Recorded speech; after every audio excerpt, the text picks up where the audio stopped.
10 minutes before the hour. If you had everything your heart desired, maybe it would be a vacation in Panama City Beach for 26 hours and then luxury time in Martha's Vineyard. That seems to be the first family's vacation plan, and they're taking some stick for it. Some criticism, if you know what I mean. Mark Brewer, the chairman of the Michigan Democratic Party, is on the other end of our line. Good morning to you, sir. Morning, Michael Patrick. A little bit of criticism there for President Obama and the White House releasing a photo of the president and his 9-year-old daughter in the Gulf of Mexico, swimming there in Panama City Beach. The real photographers weren't allowed, but the White House issued a photo. And the critics are saying, well, they only stayed there for 26 hours, and maybe he shouldn't have used his daughter in propaganda like that. And after all, they're really going up to Martha's Vineyard for their extended luxury vacation. What do you make of all that? Well, I think it's much ado about nothing, Michael Patrick. I mean, first of all, the president was demonstrating that things are getting better in the Gulf and that people that are staying away because of fears that the beaches are polluted and so forth should not. And so I think he's doing a tremendous service to the people of the Gulf region whose economy has really suffered in all this. And secondly, look, he's a human being. He has a family. He appears to be a very devoted father. So I think we need to cut them some slack. Presidents deserve to have some family time, some vacation time, and that's exactly what he's doing. So I think these critics are a little overwrought. What about the fact that the president has defended the right of Muslims to build that community center, that mosque, a couple of blocks from Ground Zero in New York City? I guess on one hand you could say that it's the ultimate expression of religious freedom if we are tolerant of a mosque 2 blocks from the Ground Zero site. On the other hand, some people say it's merely Muslim propaganda. It's kind of like putting a flag on the moon to say, we built a mosque here before they could even build their World Trade Center back up. Look, I think the president was correct. This country was founded on religious freedom. The first people that came to America, and many people thereafter, including to the present day, come here because we allow religious freedom. So I think the president was absolutely correct to defend religious freedom. It's a local decision in terms of what's going on in New York for them to decide, does the mosque meet their land use rules and all those other kinds of things. But again, this country was founded and continues to believe in religious freedom, and we should defend that. Rick Snyder is going to be on the program in a few minutes. He's having his first town hall meeting since he's been the nominee tonight in Chelsea, the Republican candidate for governor. What has Mayor Bernero been doing to ramp himself up, and how in touch are you with him on the Democratic side? Well, I talk with his campaign usually several times a day, either the mayor himself or with his advisors. They're continue to work on their lieutenant governor search.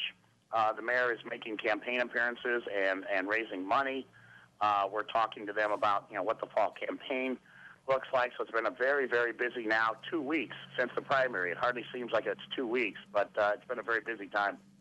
What do you say to people who think that Mayor Bernero has to tone down the rhetoric once the campaign starts, particularly in the debates, that he's got to show not such an angry, agitated, animated side, that he needs to appear a little more, gubernatorial?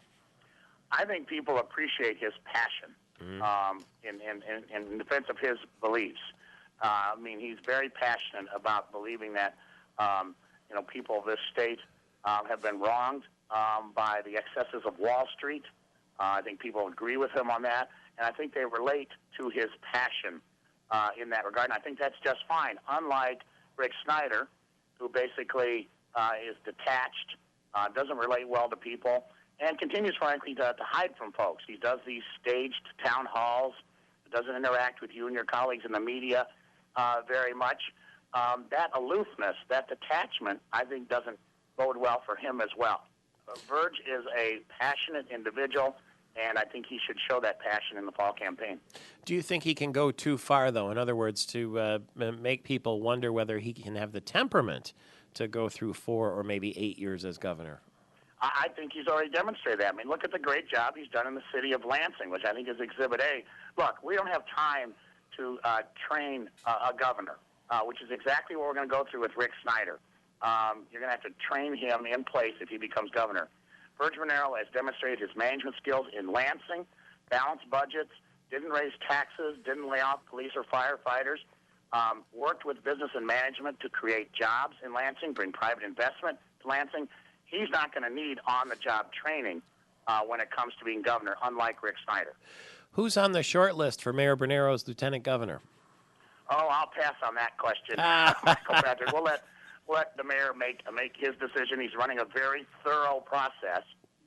They have reached out to a lot of folks, and some folks have contacted them in terms of their interest, and the process is coming on very well, and I'm sure we'll hear an announcement soon.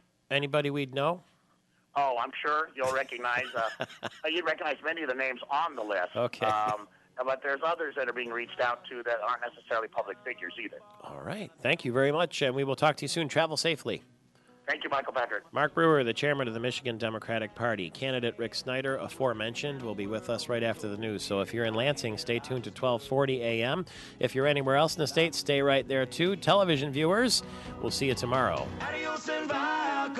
I'm Michael Patrick Shields. Find us until then at YouTube and at MichiganTalkNetwork.com. Another hour of this right after the news.